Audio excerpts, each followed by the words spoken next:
Bienvenue, vous nous écoutez sur le www.radioalfayda.net. Alfayda, c'est la référence. mbokk yi ñoo ngi leen di nuyu yéen ñi safoo di ànd ak Alfayda FM kaddu gi di bàyyi ko ci immeuble Cheikh Imam Assane Cissé fii ci dëkk bu sell bii di Medina Baye dal leen ak jàmm ma jukkil leen li gën a fës ci bopp xibaar yi waajal Tabaski 2025 nag EDSEC ci biir kuréelu SONAGED la bokk ci diwaan bu Kaolack fas yéene nag amal opération bu am solo ci setal marché bi di ko def nag saa su guddi jotee ngir suba si nag askan wi mën a jëfandikoo marché bi waaye duñu ca yem dinañ setal yi tamit nag bërëb yi nga xam ne foofu la ñu nar a jullee Tabaski ci diwaan bu Kaolack dañ ca dikk ci biir xibaar yi suba nag di juróomi fan ci weerub juin muy nag bés bi nga xamante ne moom la ñu jagleel alam gi di ko ci daal di màggal la ñu ca daal di samp ngir waxtaan ak jéego mu jëm nag ci wàllu mbalitu mbuus yi ana nan la ñu ko war a sàmmee di ko daal di dajale ba du mën a yàq suuf seeg alam gi dañ ca dikk ci biir xibaar yi mbootaayu jigéen ñu ONAS yi nag daal di amal ndaje ca Ndakaaru waxtaan nag jëm ci wàllu tabaski beek mbalit yi nga xamante ne bii mooy bàyyeekoo ci li askan wi di jëfandikoo ngir nag ñu bañ koo tuur ci mbalka ONAS yi def ko ci seeni ay pôle ndax nag nee nañu mbalka ONAS yooyu le ngir ndox la waaye doonut ngir mbalit dañ ca dikk ci biir xibaar yi yaakaar am ci wàllu dem beek dikk bi ne paas yi duñu ko yokku ndax jëwriñ ji ñu dénk wàllu transport naka daal dinay dem foofu lee nga xam ne moo di ca garage bon maraîcher yi waxtaan ak ñi nga xamante ne bi ñoo di chauffeur sa ba tënk ak ñoom ci ay kaddu waaye xamal yi tamit nag askan wi ci ndaamaaru Dakar dem dikk ya fa ñuy daal di taxaw ngir mën a yóbbu askan wi dañ ca dikk ci biir xibaar yi buñ ca noppee dañ ca toftal xibaaru bi ci réew ak Alim Badara Diop tàggat yaram ak Serigne Moussa Kane tabaski gaay ak Baax Diop ndar keppale ko li ci yéene kaay ak Seydina Omar Cissé mbokk yi le bokk ci li fi nar a ruusee ci ay xibaar ngeen taaxir lu tuuti ma dugg ak yéen ci yaatal week faram fàccee bi gannaaw bàkk bi lay doon. xibaar yi ak Mariama Ba. bàkk ba jib naa ba noppi Alfayda FM kaddu gi di bàyyi ko ci dëkk bu sell bii di Medina Baye juróom-ñeent fukk yu toftal benn ngeen koy teewloo ci diwaan bu Kaolack nangaan Sénégal ak li ko wër tey naka di àllarba ñeenti fan ci weeru juin atum ñaari junne ak ñaar fukk ak juróom njàppalu koddu sekk keneme la ñuy seen ci machine bi na ma ko junjee woon ca bopp ba noonu lay duggee ci yaatal week faram fàcce bi kër gi sàlloo wàllu tonnip mbalit mi di SONAGED fas yéene amal opération bu yaatu jëm ci Tabaski 2025 bile ci naka buntu li bokk si seen kuréel gi mu jëm naka ci EDSEC ñu fas yéene naka setal marché bi su guddi jotee ngir suba si askan wi mun ko di jëfandikoo waaye setal it tamit naka bërëb yi nga xamante ne fii fa nañu nar a julli pa tabaski ak Cheikh Tidiane Diagne. bureau éducation sensibilisation au changement de comportement ñu naan ko EDSEC nekk ci biir SONAGED kër gi sàlloo lépp lu jëm ci wàll ko tonni mbalit mi ñoom nag fas yéene nañoo amal benn opération bu yaatoo yaatu ci julli ko tabaski bu atum 2025 loolee ñeel ñi nga xamante ne ñoom ñoo di marché yi. Papa Aboubacar Cissé kenn la ci superviseur yi. déployer suñuy agent rek à ce que ñuy nettoyer les marchés jamono ji sax ñu ngi ci ay opération nuit yoo xam ne agent yi la ñuy andi guddi gi parce que guddi gi ci la marché bi di gën a féex le matin da ngay gis day bëri nit donc guddi gi lañ mën a ñëw nettoyer ba mu set donc ñu déployer des agents yokk agents yi yokk nombre bi yokk dispositif yi ñu dugg à ce que nettoyer le marché nga xam ne avant le matin dina fekk marché bi mën a set donc loolu mooy dispositif yi nga xam ne andi nañ ko du tee tamit le jour de la tabaski tamit dina am équipe boo xam ne day disponible tamit sur le terrain pour mun a nettoyer marché ba mu set. barab yi nga xamante ne tamit askan wi dañuy fay dajaloo ci bés bi nu mel di julleekaay yi SONAGED fas yéene fa dem daal di koy nettoyer seetal ko ba mu set wecc ngir xeex lépp loo xamante ne dafa jëm ci tilim wala salté ci barab yooyee. julleekaay aussi c'est les mêmes dispositifs 3 jours avant ñu jël ay équipe yóbbu leen ci julleekaay yi assurer aussi le suivi avant le jour J donc loolu aussi bokk na ci suñu programme xam naa dinañ ko tàmbali ci semaine bii ce que suñu demee ba ci bés ba aussi dinañ mun a am julleekaay yoo xam day set comme d'habitude rek. Papa Aboubacar Cissé di wax ne li nu mel nag ñu ngi ci lëkkaloog ñi nga xamante ne ñoo di association bàjjenu gox yi kuréel gi takkee ndaw yi nekk ci quartier yi ba ci sax ñi nga xamante ne ñoom ñoo di seeni délégué ngir fexe ba xeex tilim daan feebar. lu ñuy xaar ci ñoom mooy ñu gën ñu jàppale rek nekk suñuy relais mooy bàjjenu gox yi wala délégué de quartier yi nekk ñoo xam ne tey ji ñoom ñoo ñuy gën a jàllaleel message bi waa ci population bi parce que ñoom tamit am nañ ci part bu rëy de responsabilité ñoom ñoo xamante nit ñi après fête bi aussi mooy suivi bu ñuy wax rek parce que mënoo defar ba pare fête bi jàll rek nga ne damay lâché non non SONAGED doxewul noonu donc toujours moom lépp lu muy def rek suivi da ci bokk. EDSEC di kër goo xamante ne nag moom wàllu ko yeete gi jàngale gi ak fàggandiku gi moom la yor ci kër gi ñu mel jamono ji ñu ngi woo askan wi ngir ñu fexe ba bañ di tilimal wala sax ñuy sànni xottu xootaat yi ci mbedd mi ndax dañoo gis ne bésub julli wala feet yu mel noonu bu ñëwee mbalit mi day bari lool ci barab yi nga xamante ne askan wi dañu fay dajaloo kenn ku nekk nag war naa mën a am poubelle bu ndaw muy téyeer wala commerçant ci buntu place am lii la ñu wax. Rokhia Ndiaye nag nekk bureau ETSEC Sonaged ci Kaolack mu nga ñuy daal di xamal taxawaay gi nga xamante ne bii am nañu ko jëmale ko ci tabaski bi ci setal marché yi te mu doon nag taxawaay bu am solo lool kàddoom ci waxukaayu Cheikh Tidiane Diagne. teg nag c'est le département éducation ak sensibilisation au changement de comportement bi nga xam ne ci biir Sonaged la nekk. mettre na quelques dispositions pour population bi concernant les marchés teg nañ fa suñuy matuwaay comme les polybènes vu que caisse 360 yi dañoo ndaw pour les marchés dañoo jël ay caisse polybènes jagleel ko waa marché bi de même que nettoiement chaque jour bi nga xam ne agent yi dañ koy def pendant la nuit dina am tamit auto de collecte bi nga xam ne dañ koy génne 8 heures dañ koy génne tamit 20 heures pour permettre mbalit mi nga xam ne moo nekk ci biir commerçant yi di ko mën a génne. au niveau des daral tamit teg nañ fa ay dispositifs comme lu ci mel ni polybène nag mooy caisse yi mag yi nga xam ne moom ngeen di gis yooyu tamit moo mën a contenir mbalit mu bëri ndax mbalit bu xasee bëri rek duñu mën a tegati caisse yi ndaw. au niveau des quartiers ñu ngi def ay collecte intérieure de même que même jour fête bi dañuy def ay collecte grande artère mooy bépp rue bi nga xam ne rek teg nañ fa suñu bac dañuy bañ mu déborder donc dinañ ko jëlal population bi la population bi gën a approché wu rek sur les PRN ak PP yi nga xam ne moom lañ leen jagleel. jour tabaski bi moom sama mbokk jóobee mi nii ñoom ñëpp dañuy rey donc dañ leen ñaan tamit ñu gas ndax gas bi dafa gën boo gasee lépp li nga xam ne rek soxla woo ko ci xar bi war na mën a dem ci pax boobu mais boo ci paree tamit war nga jëlaat pax moomu daal di koy suul ndax boo ko suul rek mun naa juraat leneen li nga xam ne mun na leen a lor. waaw comme niñ koy defee saa su nekk rek ñun dañuy oo toujours les associations les bajenu gox de même que les chefs de quartier ndax ñoom dañuy servir comme des relais au niveau de leur quartier ndax message yi nga xam ne ñun dañuy ñëw wax leen ko suñuy campagne de sensibilisation suñuy thèmes yi nga xam ne moom la ñuy def yooyu yëpp dañ koy waxtaanee les bajenu gox bu ñu fa duggee wala les chefs de quartier ñoom tamit ñu mën a jël message bi transmettre ñu ko ci quartier bi ndax amaana ñoom ñoo ñu gën a jege askan wi ko ñun donc ñoom dañuy servir comme relais toujours ci quartier yi nga xam ne moom foofu la ñuy dugg.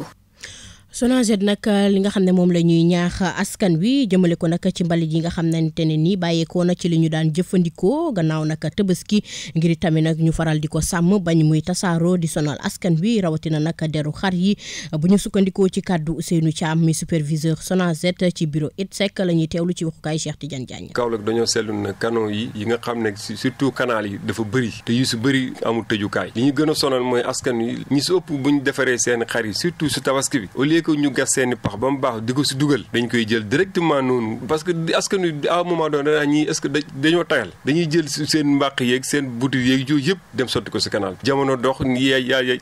asamaan si taw ndox mi canal lañ defoon si canal bi dafay refoulé waat génn duggaat si askan wi te loolu kenn teguñu ko ñoo ko teg suñu bopp alors que loolu yëpp mënoon naa ñàkk ni mënoon na ñàkkee mooy boo xëyee suba teel balaa ngay julli ji wala balaa ngay rey sa xaar mais nga gas benn tur bu ndaw Kaolack yàlla def na ñun bokku ñoo Dakar am nañ espace buñ gasee mais ñu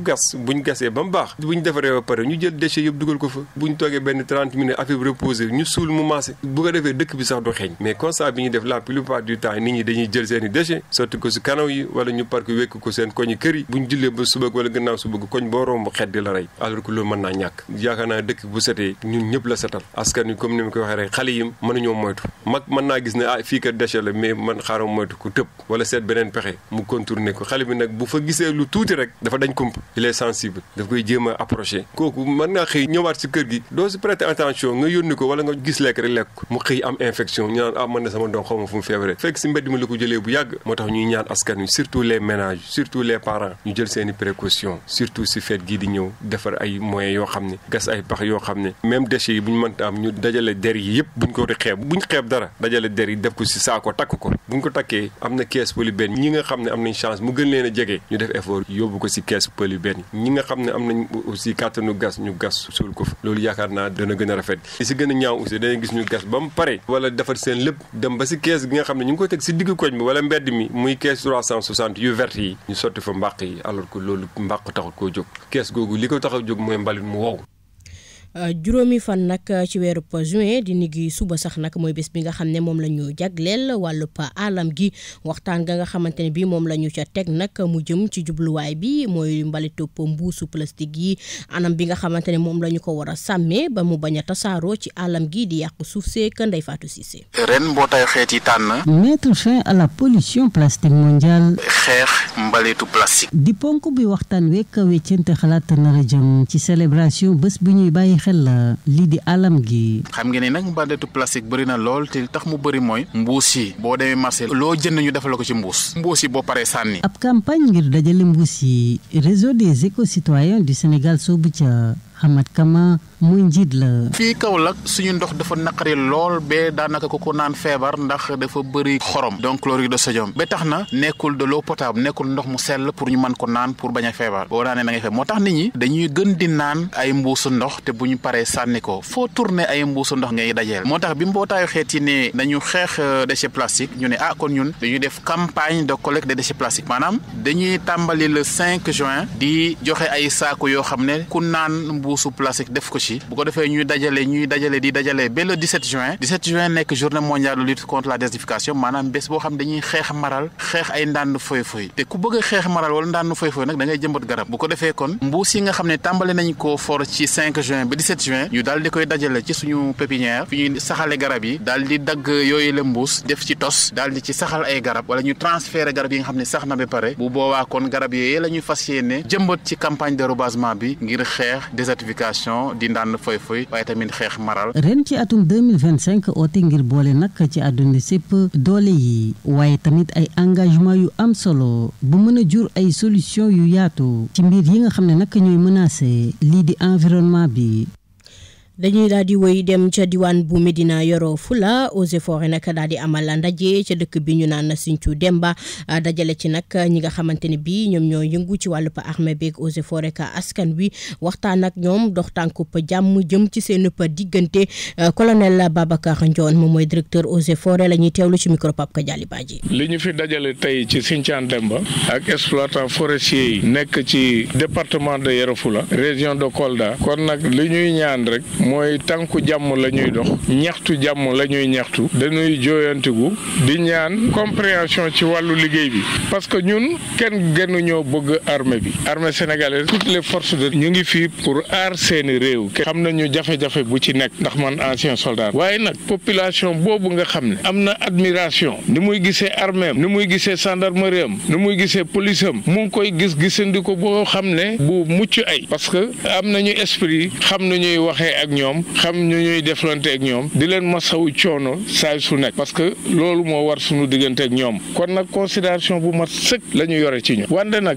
dafa am loo xam ne il faut ñu waxtaanee le fait que ñuy dem ci àll di gis loo xam ne xëy na jaarul yoon ba yaakaar nañu ne jaarul yoon nañu diisoo ak service yooyu ñu ko jox pour ñu saytu ko defee ñooñu wax leen la fa nekk parce que aussi bu benn service suufeel beneen service parce que loolu bu amee rek léppay tekkee ñëppay yabante loolu du lu baax ci réew mi waaye bu ñu jàppee produit forestier nañu diisoo ak Eaux et Forêts foo jàpp boo wootee dans les 10 minutes tu as les Eaux et Forêts bu ñu ñëwee su dee lu ñu xam la dinañ leen wax ne lii xam nañu nu mu demee suñu xamul nu mu demee dinañ leen wax lii xamuñu nu mu demee su ko defee ngeen diisoo ci solution bu ñu war a apporter ci fànn boobu loolu moo war a nekk ñun waxuñu ne amu leen droit mais xamuñu lu ngeen am droit xamuñu lu ngeen amul droit waaye nag dañu defe ni produit bu xasee am dañ koy valoriser ñu def ko xaalis mu dugg ci keesu buur mais ñoom dañoo jël dépôt boo xam ne dañ ko entassé déposé ko giseelu ñëpp ci xamelu ñëpp nga xam ne produit bu demee noonu nëbbatu amu ci ku nëbbul yëfam ci biir àll bi xamal ne yëgoon na ak service bi ou bien service bi xam na produit boobu nu mu nekk. ca Ndakaaru la ñuy daal di dem ak mbootaay bi nga xam ne moom moo takkee jigéenu ONAS yi amal ndaje daal di cay dajale bàjjanu gox yi ci waxtaan ak ñoom jëm ci mbalit yi nga xamante ne bii dafay bàyyeekoo ci li askan wi doon jëfandikoo rawatina nag ci tabaski bi ñuy ñaax askan wi ngir ñu bañ koo nag dugal ci mbalka ONAS yi nañu fexe ut feneen foo xam ne fa nañu koy sànni ndax mbalka yooyu léegi ngir ndox la waaye doonut bërëb boo xam ne dañu faa war a di def mbalit kaddu Seynabou Mbar Diop mi nga xam ne moom mooy présidente association nationale jigéenu ONAS yi la ñuy teewlu ci waxukaay Arona Niang. tey dañu invité woon bajenu gox yi pour que ñu ñëw à l'office national de l'assainissement pour servir ñu de relais si ginnaaw suñu directeur général monsieur Seyni Diène si mauvaise pratique yi nga xam ne moom la ñuy am si suñu réseau d'assainissement yi ñu bëgg ak tabaski bii di jub si lépp loo xamante ne déchet la ñu bañ ko def si réseau yi lépp loo xamante ne mbadit la couche yi serviette hygiénique yi ñun ñoo koy jox suñu doom yi ñu dem bi ko def si canalisation yi léegi nag dañu bëgg ñun ñu commencé di sensibiliser bàjjen yi servir ñu de relais ñuy jël solide yi di ko des ci sachet di ko yóbbu ci benn mbalit yi. sensibilisation yi c'est eau pluviale et solide dañu bëgg fi ndox bi di jaar ñu jàllale fa ndox kese mooy lal suñu réseau assainissement parce que kër bu nekk am na décanteur majeure partie kër yi am nañ décanteur léegi décanteur yi dañu bëgg kuy sotti nga sotti ndox kese des fois ñu gis camion hydrocureur yi ñu ñëw ci suñu réseau d'assainissement tijji ne dañuy régler problème alors que dañuy vider léegi nag dañu bëgg ñoom ñu doon soldaaru ONAS soldaaru seen gox ba nga xam ne léegi kenn du jëlati mbalit di ko sotti oto yi du ñu ñëwati tijji suñu réseau yi di fa déverser parce que bu ñu déverser mbalit bi ak ndox yi la ñuy jël boole loolu nag la ñuy bañ surtout nag dañu bëgg sensibiliser la population ak tabaski bii di ñëw ba lépp luy déchet solide ñu jël ko ut fuñ ko def dem sànni ji ko ci mbalit yi te suñu ouvrage yi ñu fay jàllale ndox kese comme ça nawet bi dinañ ko nawetu ci jàmm ak salaam problème yi dina wàññeeku. Seyni Diène nag moom moo nekk directeur généralu ONAS ci teewaayam bi nga xamante ne bii ndaje jigéenu ONAS yi ñu ngi ko doon amal mu jukki fay kaddu wax naka solo gi nga xamante ne bii ndaje boobule am na ko jëmale ko ci askan wi kaddoom ci waxukaay Arouna Niang. D'abord dama leen di sant damay sant association nationale des femmes de ONAS sant leen ci xalaat bi ñu am tey pour ñu organiser effectivement dajale fii ñi ñuy wax bàjjenu gox yi pour waxtaan ak ñoom ci message yi nga xam ne en tout cas bëgg nañ ko lancer à la population muy message de sensibilisation tey jii damay rafetlu lool tànn bi ñu tànn bàjjenu gox yi ku xam en tout cas importance bu bàjjenu gox yi ci dëkk bi ak rôle bi ñuy jouer ak ni ñu jegee population bi di nga xam ne seen choix bu am solo la donc ma teewoon fi tey nag pour dëggal choix bi pour accompagner leen pour soutenir leen parce que effectivement cible bi ñu tànn muy bàjjenu gox yi cible bu ama solo la ci wàllum sensibilisation ci wàllum information ci ni ñu jegee gox bi ak rôle yi ñuy jouer ci population. ndaje bi ñëw na ci waxtu bu ñu ko doon xaaree ndaxte xam ngeen ne ñu ngi dem ci tabaski peut-être ay quelques jours ay fan yu néew ñoo des ci tabaski te dañu seetlu ne aussi tabaski da di moment boo xam ne li ñuy agressé canaux yi réseau bi ci lay ëppee ndaxte ci jamono jooju la ñuy rey ay xar butit yeeg mbaq yëpp dañ koy sotti ci canaux yi donc dafa amoon solo tey jii bu ñu waxtaanee ak bàjjenu gox yi fii ak tabaski dinañ ci mun a dérouler programme boo xam ne dinañ mun a waxtaan ak askan bi sensibiliser leen en tout cas waxtaan ak ñoom pour que vraiment ñu bàyyi sotti mbalit mi ci canaux yi au-delà de sotti mbalit mi ci canaux yi sax mais phénomène yi ñuy wax jël plaque yi sàcc lañ koy woy daal sàcc plaque yeeg yooyu yëpp dina am ay waxtaan yoo xam ne ñoom dañ ko teg ak population yi pour loolu yëpp ñu mun ko éviter pour que vraiment nawet bi daal ñu passé ko ci nawetu jàmm nawet bi ñu bañ ci mun a am yenn problème yi ndaxte dañ na fekk ñun ñëpp ci nekk jël nga sa matuwaay la ca des nag dañ koy jébbal suñu borom ndaxte yàlla moo am réussite yàlla moo am tawam waaye dina fekk ñun ñu pare liñ waroon def lépp ñu def ko ndaxte échec mooy bu mbir mi amee nga xool li nga waroon def yëpp mu manqué loo warutoon def affaire bu échec foofu lañ mun a wax échec mais boo defee sa liste sa répertoire li nga waroon def yëpp bu ci ne nga coché validé ko je pense que résultat ya lu ci mënti am aussi da ngay xam ne rek yàlla ñëw nga teg ko ci suñu loxo borom mais fekk na yow nga def li nga war a def lépp da mu jeex tàkk donc ci fànn foofu lañ ne ci tànk yooyu lañ ne. yéen a ngi déglu xibaar yi ci Alfayda FM 90.1. juróom-ñeent fukk yu toftal benn ci diwaan bu Kaolack nangaan xarala yees yi tax ngeen koy teewloo ca biti réew gannaaw naka taw bu njëkk ci yenn ci diwaan yi Saalum bokk ci ba tax na itamit naka baykat yi daal dinañuy tàmbalee naka am cappa njàqare ndax gisuñu benn peppub jiw rawatina lu jëm ci wàllub suuf si doon na itamit naka seenub jafe-jafe dox dem ca diwaan bu Kër Mari ca commune bu Thiombe Kalim ba daxa Diop. ginnaaw taw bu njëkk bi nga xamante nañ ko nemmeeku nag jot na tiital yéen ci ay baykat yu nekk ci suñu réew di Sénégal rawatina fii ci bu Saloum lii nag doon na ab tiitaange boo xamante nag ndax jamono toll ba tey jotaguñ benn semence boo xamante fa jëm ci li nga xamante moo di nawetu ren bi Baye Ngees Ndiaye moom mi ne nag mu ngi yeewoo ci diwaan bu Kër Mari bokk ci commune bu Thiombe. waaw mais xam nga instant bi moom képp kuy béykat commencé nga am problème nawet baa ngi ñëw gisagoo jiw gisagoo engrais waaw te dëgg-dëgg àll bi aussi jur yi amatul lu ñuy lekk te nawet daaw ni mu demee sant yàlla nag doomu aadama moom loo toog ba di ko nettali rek jig na la mais daal bëri na. jafe-jafe bi gën a fës foofu la bokk na ci nag wàllum suuf nga xamante ni dafa jafe lool ngir kat mun si jot ba am ci nag loo bëri loo xamante ni des si mën a bay. parce que am na ñoo xamante ne bëgg nañoo béy mais amuñ suuf waaw am na ñoo xamante ne li ñu yor arrangé wu leen parce que comme li paa bi wax rek kenn nga doon ci kër doon borom kër gi te tool yi du la doon doy léegi bu njaboot gi doonee 5 personnes dalay leer ne kon tool yi doy doon kenn boo ko bëgg a yemalay distribuer 5 personnes dafay doonaat beneen impact moo tax ñu ci bëri ñàkk luñ def day tax sax ñu gën a dem côté teeru bi yaakaar ne foofu lañ mën a jëlee dara. su weesoo jafe-jafe yooyu nag gox bi la rek di Kër Mari nag dañuy faral di def mbayum dër wante yenn saay nag mbir mi day métti lool ba tax nañ ci interpellé bu baax a baax jëwriñ ji nga xam ne dénk wàllu mbay mi. bu baax surtout Kër Mari moom mbayum dër dox na foofu moom Kaane Gandiaye buñ koy wax yaakaar naa côté Kër Mari moo tax ñu koy wax parce que foofu yàlla def na ndox mi jege na te neex na suuf si it nangu na gàncax. Kër Mari bokk ci commune bu Thiomby nekk ci département bu Kaolack nga xamante nag wàllu mbayum dër moom bari na fa lool mu doon gox boo xamante nag day approvisionné bu baax a baax diwaan bu Gandiaye jàll sax ba diwaan bu Kaolack nangaan ci wàllum légume su weesoo nag jafe-jafe yi nga xamante nag mu ngi jëm ci wàllum suuf si nemmeeku nañ suuf saf xorom bi nga xamante ni ñu koy faral di nemmeeku boor boobu lii ñu jàpp ne loolu dana doon la nga xamante ni day delloo ginnaaw bu baax a baax li nga xam moo di mbayum dër bi nga xam ne jàpp nañu ni war na bokk ci liy suqale suñu réew.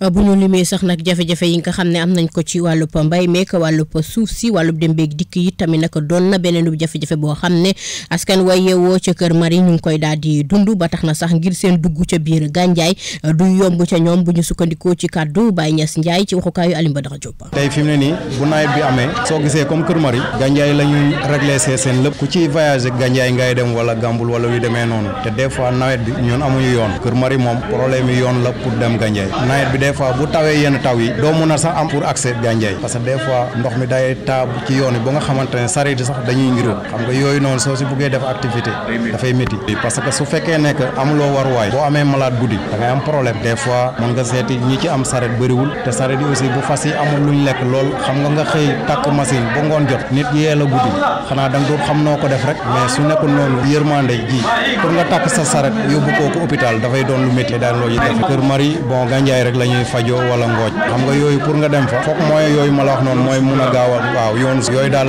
am nañ ci problème mais ndox moom dëgg-dëgg macha allah amuñu problème waaw am nañ ndox courant yegg na fa it macha allah mais yoon bi daal doon na la nga xamante ne moo gën a indi jafe-jafe surtout nawet bi nag da leen di indi gàllankoor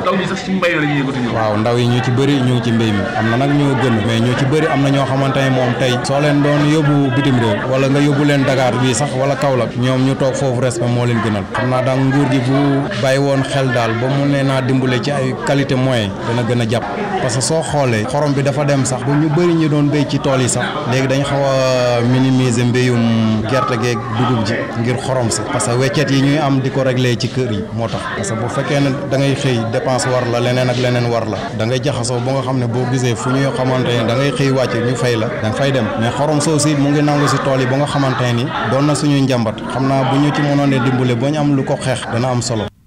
ndogalub nguurub Sénégal jëm nag ci wàllub mbay mi ci atub ren jilee ko koppar ga nga xam ne moom la ñu ca samp daal di toll nag ci téeméer ak fanweeri milliards jëm ci campagne bi addu ga nga xam ne ñi liggéey ci wàllub mbay mi am nañu ko ca ci kàddu Mor Diouf mi nga xam ne moom mooy secrétaire général mbootaay bi takkee liggéeykat ak technicien jëm ci wàllub agriculture la ñu teewlu. gouvernement du Sénégal dafa jël ndogal ci campagne agricole 2025 bi ñu nekk jël 130 milliards ci gafakaam dugal ko ci li ñuy wax subvention jëm ci wàllu semence muy jiw jëm ci wàllu engrais ak matériel agricole loolu nag ñun en tant que organisation syndicale dañ koy rafetlu ndax lu am solo la waaye nag loolu yëpp pour mu yemb am na ay joyante yoo xamante ni war nañ ko indi ci lu jëm ci ni ñuy gérer ressources humaines maanaam travail yu nekk ministère agriculture ndaxte gis nañ ni lu toll ci juróom-benn wala juróom directeurs régionaux lu jëm ci ay lim bu takku ci ay chefs de service départementaux et retraité nañ ba léegi kenn remplacé wu leen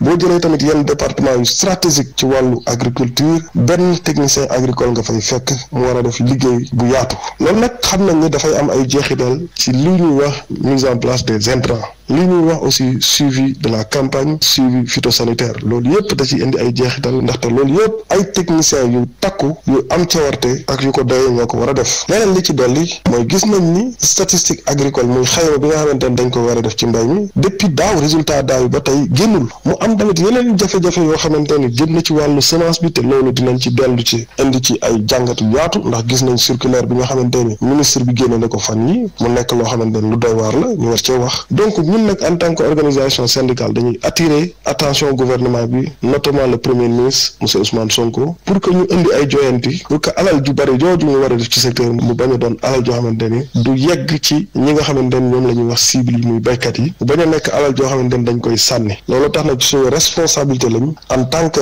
organisation syndicale ñu attirer attention gouvernement bi pour que ñu indi ay joyante ci ministère l'agriculture ndaxte yittewoo na ko ci jamono yii balaa béy di way buus. yéen a ngi déglu xibaar yi ci Alfayda FM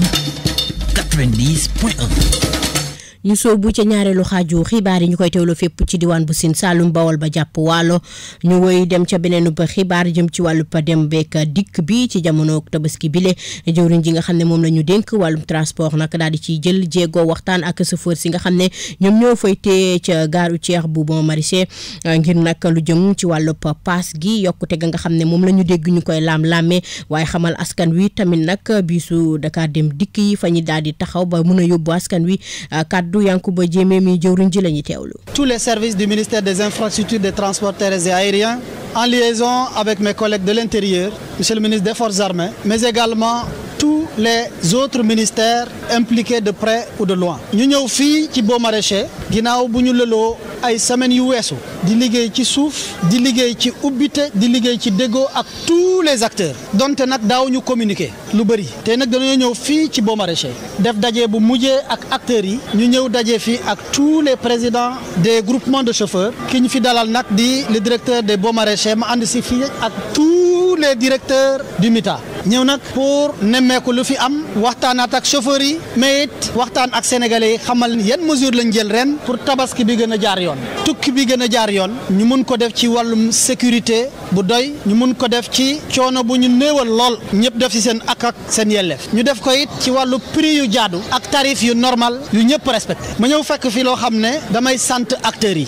ndax foofu lay tàmbalee engagement bu groupement de chauffeurs yi jël jaarale ko ci ñi jël fii seen kaddu état mu ngi koy rafetlu jot naa visiter gare bi yëpp dugg naa ci auto secteur ou sous secteur bu ne ci gare bi waxtaanaa ak clients yi yéen a ko gisandoor tey sax yàlla dafa dogal ma am mbégte lool oto bi mu njëkk a dugg ki ma fa fekk muy client sama promotionnaire ma bokk ak moom lycée muy dem Bignona ma waxtaan ak moom ne ma sax moom dañ ko wàññi njëg li de 12 000 francs le ticket a été acheté à 11 500 muy lu ma rafetlu lool ma ñaan chauffeur yi mu law mesure yi ñu jot a jël nag bu ñu sañoon gare yi yëpp ni Bon Maraîcher la ñuy mel ku dugg fi xam nañ ko ku génne xam nañ ko waxtu yi nga génne xam nañ ko ni ñu fi duggee xam nañ ko ñoo am ay statistiques yoo xam ne moo ñuy mën a dimbale ci bu ñu buggee tabax ëllëg lu mel nii nga xam lu ñuy wax outil de la décision may sant bu baax organisation bi ma fi fekk waaye it mesures yi xam nañ ne lii génne Ndakaaru Bon Maraîcher attanu ko te it dafay yokk lu ñuy wax garage départ flottant ñu bëri di ko wax garage clandestin ñu jël ci ay matuwaay bu ci njëkk mooy ren dañoo dolli les points de départ yoo xam ne point de départ officiel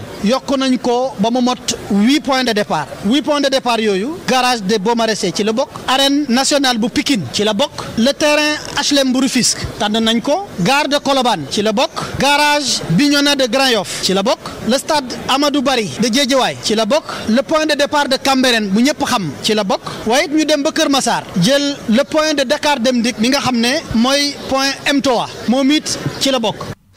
ci wàllub sax nag ndaamaaru Dakar dem dikk yooyu lee nguurub Sénégal nag amul lenn loo xam ne mbébét la bu mu ca daal di làq ngir nag teg ko ci kaw chauffeur si da koo def rek ngir askan wi mun koo daal di jëfandikoo te nguurub Sénégal bu sañoon sax nag Dakar dem dikk yooyu lee du ñu daw dañuy bàyyi chauffeur si ñu wëyal seenub liggéey bu ñu sukkandikoo ci wëyalu kàddu jëwriñ ji di Yankuba Jéeme ñu teewlu ko. état musul positionné Dakar dem dikk pour mu concurrencer anormalement wa ila mu jël li nga xam ne moom la ñu xaar ci chauffeur bu ñu sañoon ñu gaare woon sax Dakar dem dikk buñ ko sañoon le président Thiam wax na sànq ci biir ne daaw ministère mi nga xam ne le ministre El Malick def leen bettoon ma ni ko nag boo gisee ministre El Malick bett leen fii dafa gis lu ko bett lu xew fii moo tax mu jóg ñëw mel ni da leen bett ren nag dama jiital waxtaan ak ñoom mais ginnaaw ñoom buñ ma nangulee ñoom ñu taxawal fii taxawaay boo xam ne prix bañ a yokk ci biir Bon Maraîcher seen waxtaan bu démb sama service yi fekkee nañ ko maa ngi koy rafetlu lool ñoom ñoo taxaw seen biir fas yéene ren contrairement à a certaines choses qui se disent dans les réseaux sociaux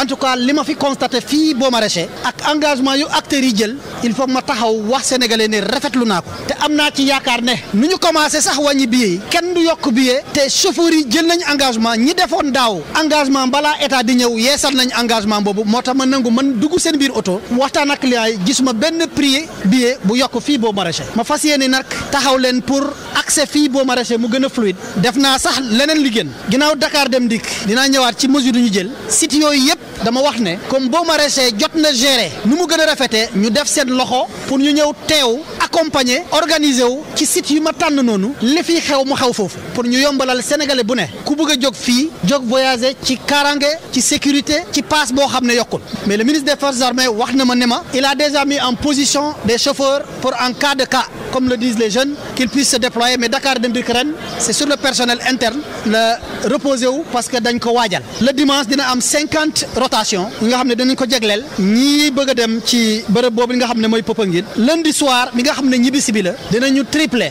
150 rotation yi nga xam ne pour mën a yeb may gërëm foofu les forces de l'ordre mais surtout chauffeur Dakar Dem Dikk yi nga xam ne dañoo renoncer ren li nga xam ne moo jëm ci seen wàllum tabaski pour ñëpp mën a organiser wu maa ngi leen di jaajëfal d'avance di xam ne maa ngi leen di jébbal ngërëm premier ministre ngërëm président de la république. ñu dem ca beneen xibaar buntu trésor public daal di nañuy lancé nag plateforme bi ñu daal di dippee nag seen trésor muy plateforme nag buy yaxanal fayoor gi nga xam ne moom mooy bàyyi ko ci trésor jëm ci askan wi plateforme boobulee nag daanaka sax nag testé nañu ko ci diiru ñetti weer yi ñu daal di weesu kaddu Amadou Tidiane Gaye mi directeur comptabilité publique ci trésor la ñuy teewlu. seen trésor réforme la bu rëy au niveau du trésor public ndax ñuy permettre ñu automatiser suñuy procédure surtout lu jëm ci paiement fay dépense publique comme niñ ko waxee sànq li ñu ciblé surtout mooy dépense yiy ñëwaat de façon régulière lu mel ni salaire indemnité bourse dépense yooyu ñi mu concerné dañoo bëri donc nombre bi dafa bëri li ñuy fay ci montant dafa bëri donc dafay baax buñ ko mënee automatiser gën ko sécuriser daf ñuy gën a jox efficacité ñu gën a atteindre suñuy objectif parce que trésor dafa am rôle économique bu am solo mooy di mën a fay la dépense publique de façon sécurisée régulière waaw chef de village yi dañu am indemnité yu ñuy jot tous les mois loolu texte moo ko fixé comme ni ma wax sànq lépp la nga xamante ni dépense publique la ci budget état lañ koy fayee wala budget collectivité territoriale dafa bokk ci suñuy cible donc sur la période récente dañu cibler les chefs de village parce que effectivement masse bi dafa bëri te dafa récurrente comme ni ma wax dafa nekk la nga xamante ni day ñëwaat toujours donc moo tax ñu ciblé ko xam ne que bu ñu réussir loolu par rapport au nombre dinañ am la certitude que mën nañu intégrer lépp lu ñu prévoir war a dugg ci périmètre bi alors phase test bi commencé nañ ko depuis 2-3 mois mais fi mu toll nii bu ñu dugalee les secours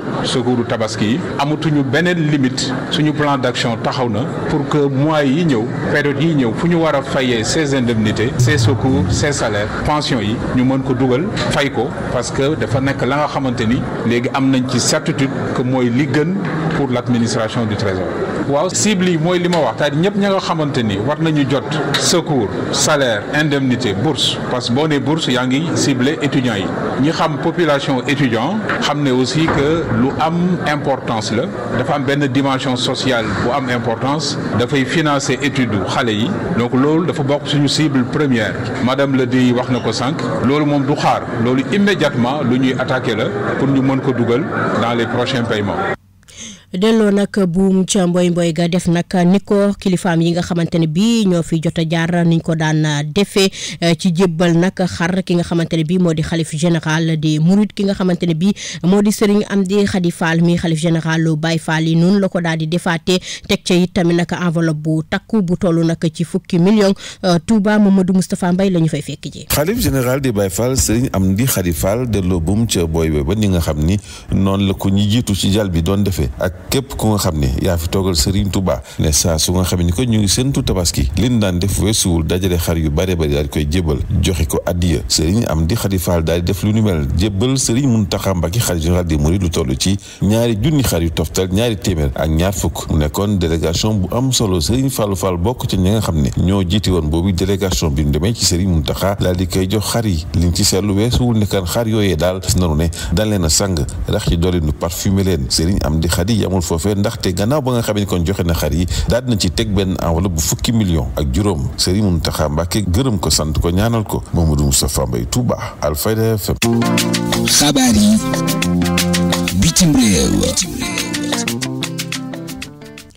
xibaaru bitim réew yi Alioune Badara Diop maa ngi lay dalal. maa ngi lay jaajëfal bu baax a baax soxna Mariama xibaaru bitim réew des ko door fa nga xamante réew bu Cameroun nag wax ci li nga xam moo ñeel lii di waajtaay élection présidentielle fa nga xamante réew bu Cameroun nag jamono toll mu gis nañ benn opposant boo xamante taxaw na temm ngir kat défier ki nga xamante ni moo di Paul Biya ginnaaw démonstration de force bi nga xam ne ko def fa nga xamante ca Paris nag ki la nag di Maurice Kamto mu wax moo di fas yéene déposé candidature am ngir kat waajal li nga xamante élection présidentielle foofu ca réew bu Cameroun na jàpp na li nga xam moo ñeel wàllum rupture démocratique war na am ci jamono yi nga xamante ni nag amal nañ élection yi ba pare. xabaar yi bitim réew. ñu àddu ci lu jëm ci wàllum cancer du sein nga xamante ni nag doon na mbir moo xamante ni sonal askan bi nag ginnaaw bi nga xamante ni yéen a nemmeeku benn saytu boo xamante ni nag kuréel gi yor wàllum wér-gu-yaram yi nekk sa àdduna nga këpp na jot nañ ko def ñu jàpp ne jamono indi nañ ay saafara yees yoo xamante dafa jëm ci li nga xam moo ñeel lii di cancer du sein ñu gis na nag yenn saa day faat lu bare bari ci ay jigéen wante nag indi ay gàllankoor ginnaaw ndaje boo xam ne jot nañ ko amal nag jote gis na nag yenn ci ay moyens yoo xam ne jot nañ ko déployé ngir kat jéem a xool ni su ma dama xeex ak cancer bi nga xamante ni moo di cancer du sein nga xamante ni li muy faat ci jigéen moom foo ko natt wees na ko rawatina ci li nga xam moo ñeel fukki at yi ñu génn. xabaar yi bitim réew. ñu dem ci réew bu France wax ci nag lu tolloon nag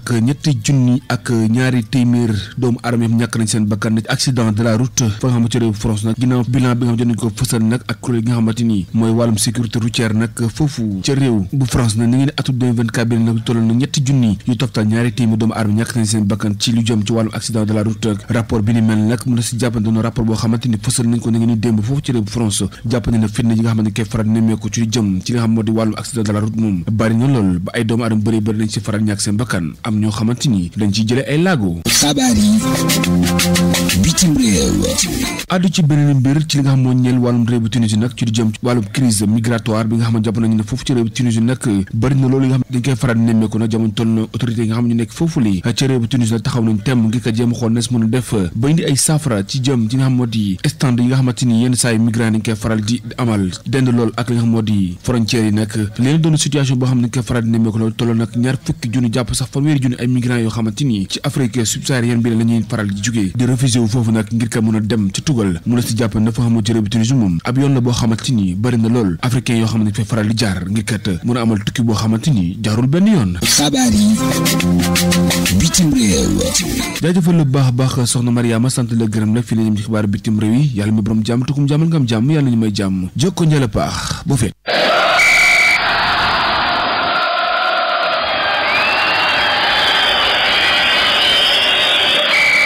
xabaaru tàggat yaram. xibaaru tàggat yaram yi Serigne Moussa Kane maa ngi lay nuyu. Mariama Ba maa ngi lay fay te nuyu mbokk auditeurs yi ñaanal leen jàmm di ko sàkku ci ñoom xibaaru tàggat yaram yi dañu ko doore ak football national une ñaar fukkeelu bëccëg beeg ñaar àggale gi ci poule B bi démb ASFA dafa daan ñii di université bu Saint-Louis 3-0 ñu dem ca Égypte ak club bi di Zamalek bi nga xamante ne ni dakal na contrat ak attaquant sénégalais bi di Sidi Ndiaye di contrat bu ñu résilié ci ab commun accord waaye nag club bi jot na defal versement mboolem koppar yu mu yoraloon footballkat bi di Sidi Ndiaye ci saison gi ñu génn. Mercato ginnaaw Amara Diouf foofu ca Fenerbahçe beneen jeune talent sénégalais nag mi ngi waaj a yóbbu ay bagaasam foofu ca Fenerbahçe ndax jamono ji ci la teg ay gëtam muy Abdoul Aziz Fall di milieu de terrain fukki at ak juróom-ñett nekk jamono ji ci SMA FC ca Ziguinchor bu ñu sukkandikoo ci xibaar yi mujjee tàbbi club turki bi nag taxaw na temm ngir finaliser li nga xam te ne moom mooy recrutement Abdoul Aziz Fall bu SMA FC. transfert u défenseur central bu Strasbourg bi di Mamadou Sarr des na ko dëggal ci waxtu yi ñu dëkkmal ci club bi di Chelsea bi nga xamante ni daf ko bëgg boole ci groupe bi mu yóbbu ci coupe du monde des clubs bi am fukki fan ak ñeent ci weeru juin ba fukki fan ak ñett ci weeru sulet ginnaaw bi nga xamante ni teewul benn yoon ci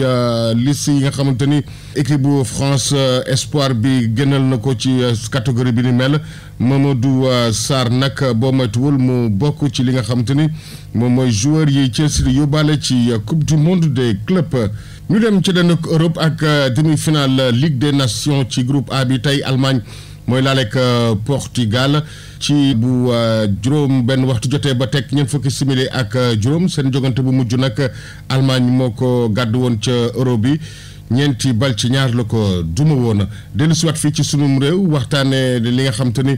moom mooy ay di jàmbat diggante Jaraaf bu Dakar ak Buldozer FC ginnaaw bi ko Buldozer éliminé ci coupe du Sénégal Jaraaf defoon ab réserve ba ñu ne réserve ba jàpp na waaye waa Buldozer FC neneen du ñu bàyyi loolu mu jàll benn yoon ndax loolu teguñu ko ci yoon ab complot la ki nga xamante ne ni moo wax ci kàddu dirigeant yi di ki nga xamante ni moom mooy Lukman Ndaw di ab dirigeant nekk foofu ca Buldozer FC bu Padoua ay kàddoom ci rajo Alfayda. tey bi bu ko yëgee xanaa sentiment ruus rek man ne lëbëri ngi fi man Jaraaf xaw ma lan moo ko pousse bu muy def évocation tey soo xoolee conférence presse ni écrit loo xam ne doy na dem nga ba ji ne boo liiree sax nga am na Jaraaf temeku FC Buldozer bi évoqué benn match boo xam ne Dakar FC moo ko def ci benn joueur boo xam ne di wax ne joué na xam nga loolu du ruus Jaraaf dafa mel ne moom Sénégal lu ko neex lay doxalee peut-être dafa ne dañuy wax ne FC Buldozer daaw firi du football na ko il a tenté ça mais mënul jàll firi football bu ko foolee def la njublang parce que boobu GIA ak Jaraaf bëggoon dem lëbil boobu doxoon na fi mais suñu borom moo attewu bëggoon nañ Jaraaf ak GIA final mais lépp ñuy def mais suñu borom nangu te suñu borom tey bu ñëwaatee nangu mais tey ñu ne dañuy def pexe mais fii laal wala ñu ko laal nañ laake nag dañuy xamul FC Buldozer te dama ne FC Buldozer benn année la si Thiel la en 1969 Jaraaf benn kii nekk 69 nekk créé peut-être dañ dem ba ci biir am projet ànd ak suñu mag Abdou Kone ancien international bu Qatar nga xam ne Jaraaf la fokkee la fenkee dem ba ne waa Padoua da ngay war a jàppale état kàccee nga fi ba ëllëg ñu doon ay grands joueurs à 2020 mu teg projet bi woo ñëpp ñu ñëw jàpp ci te bu ñu demee 5 ans loo tax yàkkamtu la soo xoolee chaque année 2 ans lay def régional 2 ans lay def yàkkamtu la jàng ñu national 1 defaat 2 ans jàng ñu national 1 yàkkamtu la dañuy def 2 ans bu déwee ñu monté dañuy def moyen pour monter yow mais tey dañuy wax ne tey waa Sénégal dañ ñoo war a xam te dañu fukki si coupe du Sénégal suñu yàlla def na ba ñu egg demi-finale door Jaraaf si terrain ñëpp seetaan ñu dem finale ñu bëgg koo xaj loolu di fi jàll ma ngoog Mariama Ba li ma gënoon a fa ci xibaaru tàggat yaram yi jàngeen jëf Tabaski Gay moolum géej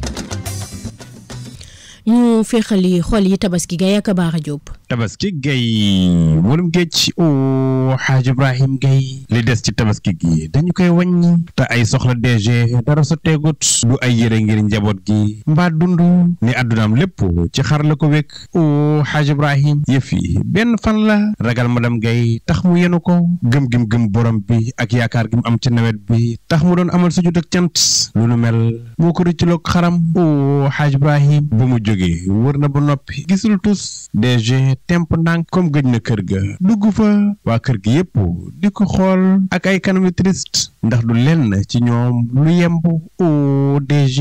gàcce lay bañ moom it mu may sëgg bi pataaral bi ndeysaan Xaaj Ibrahim àddunaa ni demee wërsëgit nii la ko borom bi di séddale waaye loo mënut wàcc na la na ko ñëpp xam o Xaaj Ibrahim Gay madame Gay comprendre waayam jile tax bugg ko teg pression mu ngi kaa nax-naxal xam na xel ne jafe-jafe yi muy dund fa métti mu bañ ko teg leneen Xaaj Ibrahim bàyyil boo ñàkkee xaalis rek mel na ku tàggu sa sago nangu dogal ci mandargay gëm yàlla yi Xaaj Ibrahim fàttal yëpp yàlla yaana o DG soo ko waaree rek laal xol ba te bu xol ba tooyee mu toqal rankoñ o madame di ko dëfal di ko fompal ànd ak loolu lépp guddi gi mënta nelaw kurusam la tee di wërdu rek boole kooku inna atinaakal kawsar ne dégg na ne fay may xar o Gay moolum géej ci kurus gi dana ne ba fajar ga xar mu jox borom bi lu moom dal lu tuuti waxtu liggéeyam jot Xaaj Ibrahim lu mu jéem lu ne tële ko ne xelay liggéey o DG bi 9h di jot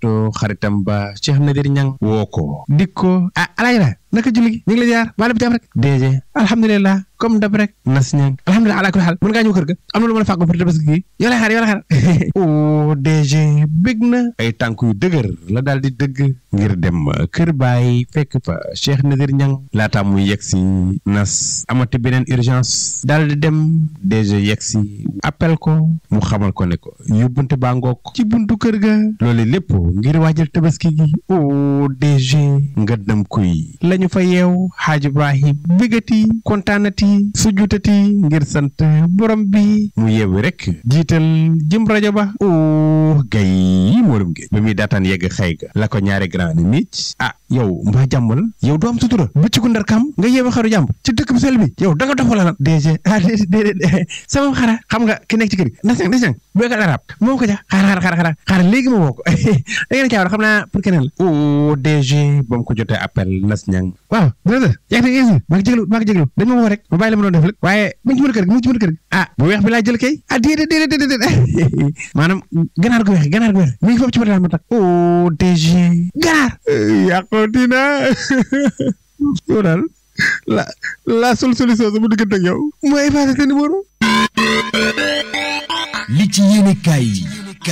L'Obs, Le Soleil, Sud Quotidien, Walf. li ci yéene kaay ñu ànd ci ak Seydina Omar Cissé. laan bi kum soxna Mimi Touré fa écarte fa génnee Macky Sall ba mu set wecc ca njiital mbootaayu xeet yi ONU Sud Quotidien moo ñu ko xamal réew mi yéen a kaay ne Mimi fa écarte Macky Sall info yéen a kaay na ko du moom rek de jege ñaale nguur gu bees gii ñu bëri sa ñoom fa ñoo wax ne xel sax fa xalaatut Macky Sall ñu koy fal muy jiite mbootaayu xeet yi ONU Mimi Touré ne faa leen di wax lu tax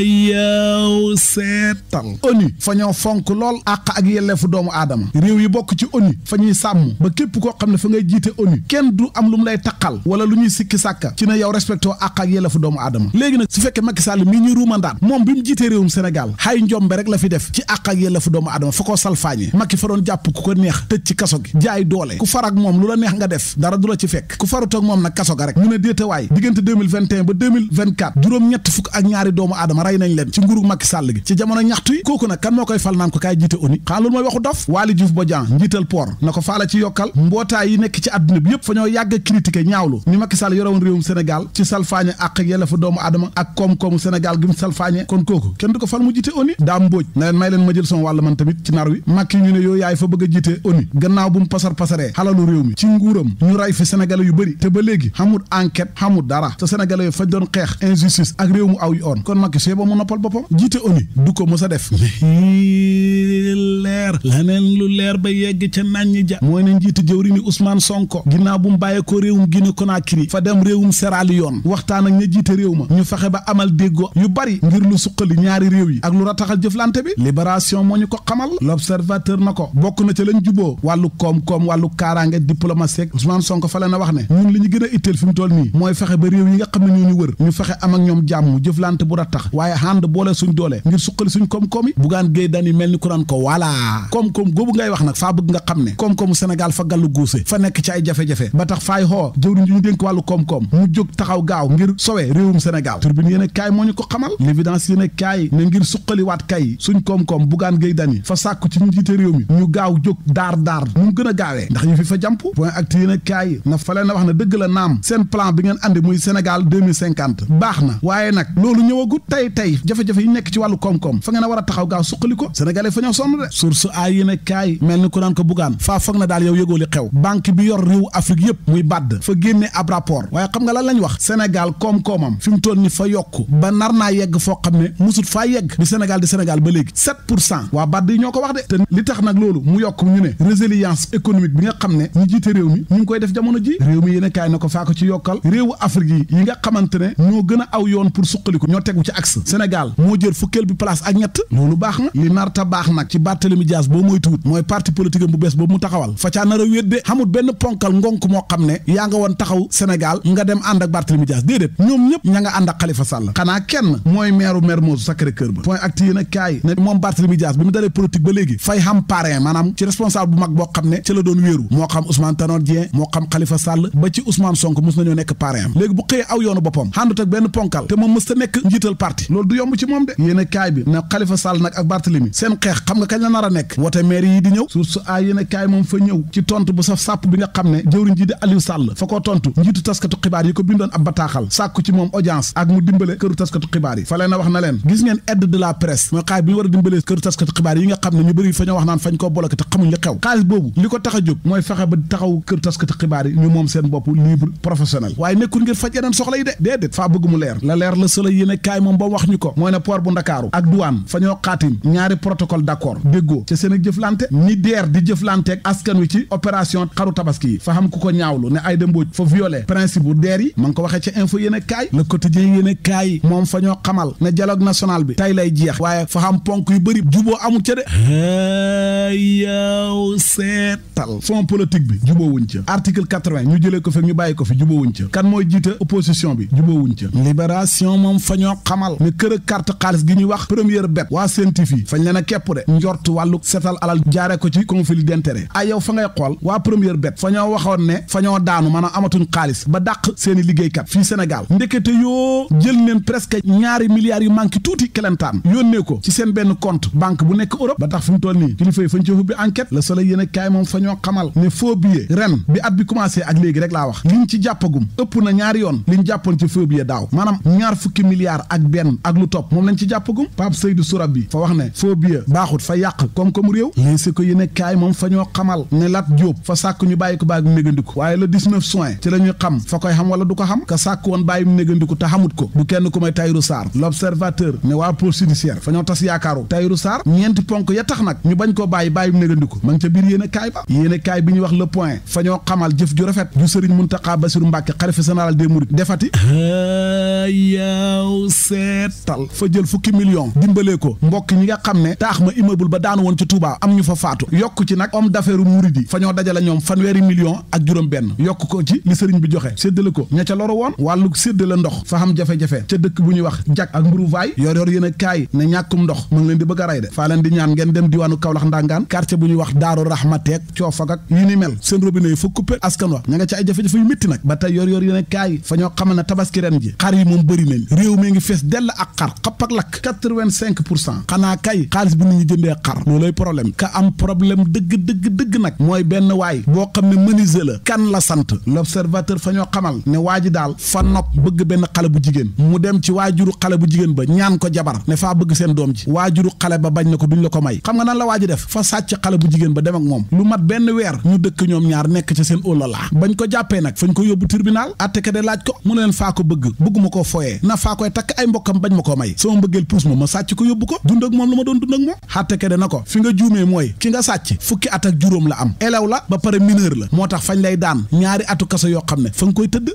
waa ma ne faa leen di laaj waa ji ak waajuru xale bu jigéen bi ak xale bu jigéen bi kan moo ci gën a juum est-ce que waajuru suñ ko ko mayoon lii dana ci am te moom bu nekkoon ku bon du ñëw ñaan ko waaye moom it suñ la bañee may jabar ku lambu yaa tey demal nga seeti faneen li ci gën a garaanu mooy mineur la alalu procureur la bu laal bul jege xale bu jigéen ba tamit num nangoo ñu sàcc ko moo koy li ma fi rusé woon ci ay xibaar Alfayda FM juróom-ñeent fukk yu taftal benn xibaar yi ma feggoo woon ci code sec kenn me ci machine bi ñoo ngi leen di jaajëfal yéen ñi doon teewlu xibaar yi kàddu gi doon bàyyi ko si studio Aline Momar Lo ci immeuble Cheikh Imam Assane Cissé fii ci dëkk bu sell bii di Medina Baye ñu ñaan rek yàlla mi borom jàmm ku mu may jàmm nga am jàmm yàlla ñu yàlla may jàmm fu ñu toog di dégg jàmm di gis jàmm mbokk yi cant ak ngërëm ñel na leen woy leen di ànd ak programme yu am solo yu Alfayda FM jërë ngeen jëf.